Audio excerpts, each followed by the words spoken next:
What's going on, everyone? One of the most important questions that I had first starting out the game, and honestly still continue to dive into up until very recently when I feel like I've kind of got a game plan going, was when to use these legendary keys. Which secret chest should I be spending my keys on? Because there is a rotation with this, and based on that rotation, there's going to be different rate up equipment, and more importantly, that means that that's going to kind of determine what build you can really go for. Because if you're only summoning on these specific banners when they come around, well, that means that you're really only going to be getting those S rank equipment pieces to actually improve your gear. Now, the most important question, arguably, is the weapon, and usually that's what determines what people summon on. But I actually want to kind of tackle that little bit of presumption and maybe change your mind here a little bit on what banner you might consider summoning on. So if we were to pop over to Capybara Go Wiki, we get to see all of the weeks of limited secret chests. We're currently on week 4. I think we're just about to swap over to week 1 as of recording this video. And week 4 has been the one that I have been pulling on, because I was like, hey, I'm going to go with the Whisperer. I'm going to pull on the one that has the Whisperer, right? Kind of makes a lot of sense. That's what most people do, which honestly, if you're going to do that, that's reasonable. And you can potentially go with the strategy that I'm about to mention. If you get it early, it might help you gain more resources in the long run. If you look, all the weeks have separate weapons. That's kind of the hallmark of a certain week. This is the Sky Splitter week, or the Mushroom Hammer week. This is the Blade of Justice, or the Angel Bow week. This is the Durian. This is the Whisper week, etc., etc. A lot of the weeks, like week 2 and week 4, have duplicates of the Dragon's Breath armor and the Judgment Ring. Week 1 and week 4 have Proof of Glory as a duplicate. Same with the Shadow Ring. Week 3 and week 1 have Revival Cape as a duplicate. The Dragon Ball Wing and ring and the Skyflame ring, as well as the Reckoning badge, are all kind of on a unique banner with week 3. So if that's what you're looking for, you'll have to summon on that one. But in general, the weapons are going to be the choosing factor of what you want to go with. That's what people most of the time do. However, there's also all of your other equipment pieces, your rings, your accessories, your armor. And one of the most important accessories, which is just commonly viewed as the most important accessories that you honestly oftentimes want double of, is the Bloody Grail. This is incredibly important. And main reason is when you get to Mythic, you get a plus 25% damage bonus. You also get the massive vulnerable addition to enemies. It is just extremely important of an accessory. So a lot of the times what happens, if you are going for Sky Splitter, if you are going for Whisperer, you're going to want Bloody Grail at some point. At least one of them at Mythic level. So you're going to have to come back to week 2 here and summon for the Bloody Grail. On top of that, Judgment Ring is a really, really powerful one. Just happens to really buff up your skill crit rate to give you massive value. Those are 2 really sought out accessory / rings, the Bloody Grail on the Judgment Ring. Dragon's Breath armor, the Revival Cape, different builds want different things. A lot of people are going with the Revival Cape nowadays with the gems that you can add to kind of recover HP versus the Dragon's Breath armor. So I'm not really it's kind of like cutting hairs there. Like it doesn't really matter a crazy amount determining on which one you want to go with. I tend to lean towards Revival Cape a little bit more myself. And then there's a couple other rings that, again, other builds are looking for. But let's say we take the 2 most popular weapons, the Sky Splitter and the Whisperer. If you're summoning a week 1 or week 4, you are not going to get access to the Bloody Grail, period, which is something that you're going to have come back to summon for, because that is the best accessory. Okay, maybe you get a weapon and a ring that you're looking for. So there's 2 of the 6 that you're really looking for. Let's say you include the armor. So let's say you got 3 of the 6 on week 1 that you're looking for, and on week 4 if you're going for the Whisperer.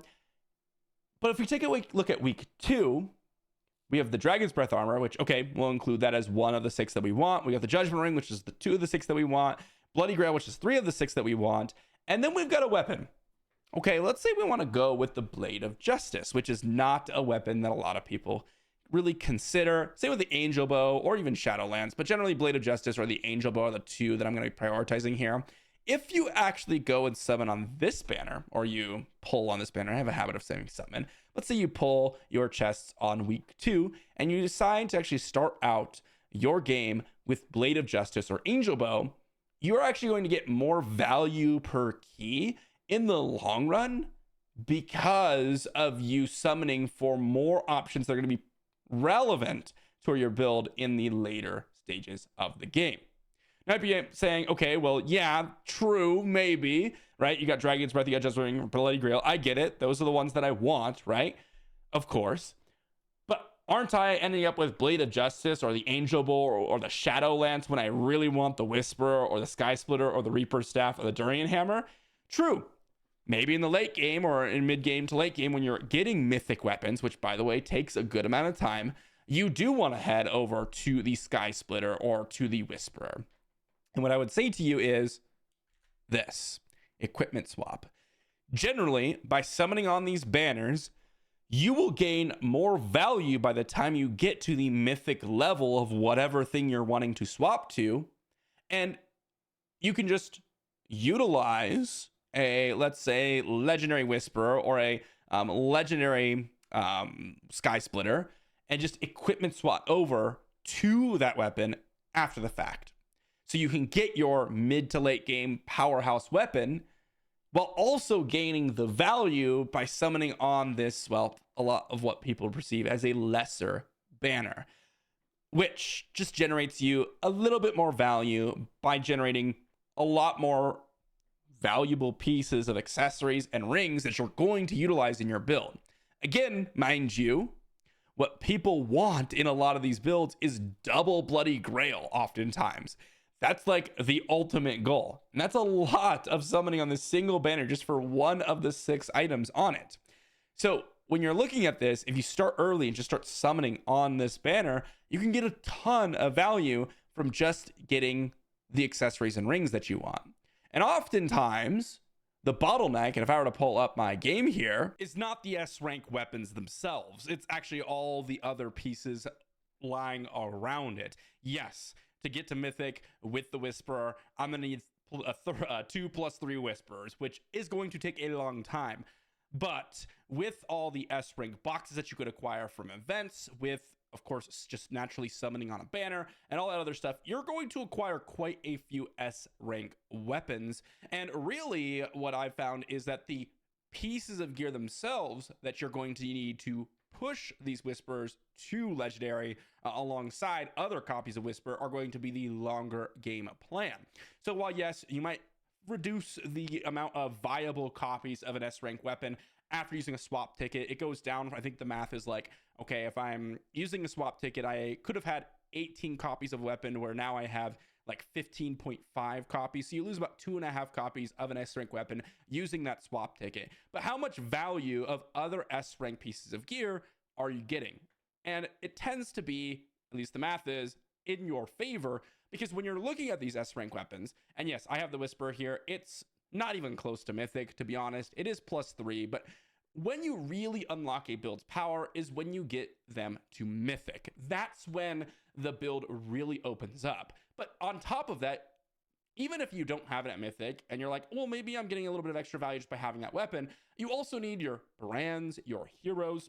All of these things also need to be leveled up, and oftentimes at Mythic level, to see a significant difference. Yes, having the legendary, having the Whisperer instead of whatever other weapon that you are going for or whatever weapons on the banner that isn't the ideal weapon that you're going for, is maybe going to reduce your power just a little bit. But guess what? In order to fully unlock the build, not only do you need that weapon at Mythic, not only do you need the heroes and brands at Mythic, but you also need the best rings and accessories, which are the Judgment Ring and the Bloody Grail, which you're only going to be getting on that banner. And that's the key part, is at the end of the day, when you reach the mid to late game and you start to unlock your mythic weapon and you start to really pull your build finally together and you actually start to complete certain pieces, I say complete lightly, guess what? You still need that mythic Bloody Grail. You still need that mythic Judgment Ring, and you're still going to have to hunt those down. You're still going to have to summon on that banner. I mean, you obviously couldn't or don't have to, but when you have to have so many copies of so many of these S rank pieces of gear, it really behooves you to summon on the banner that has the biggest chance of hitting. And to go back to the earlier point, yes, the Angel Bow and the Blade of Justice, like these are really not that much of a reduction in power in the early to mid game. And so I highly recommend you all consider when you're summoning on a banner. And as I'm recording this last part, it has swapped over. But as you're summoning on a banner, you really want to pick the banner that's going to give you the most viable options for the build you're going for, not just the weapon that you're going for. Of course, these are potentially minor differences earlier on, but as you're getting later and later into the game, as you're summoning more and more frequently, you're going to regret potentially not going for that banner earlier on. But I'm curious to hear what you all have to say in the comment section down below. Thanks for watching, everyone, and I will see you all for tomorrow's video.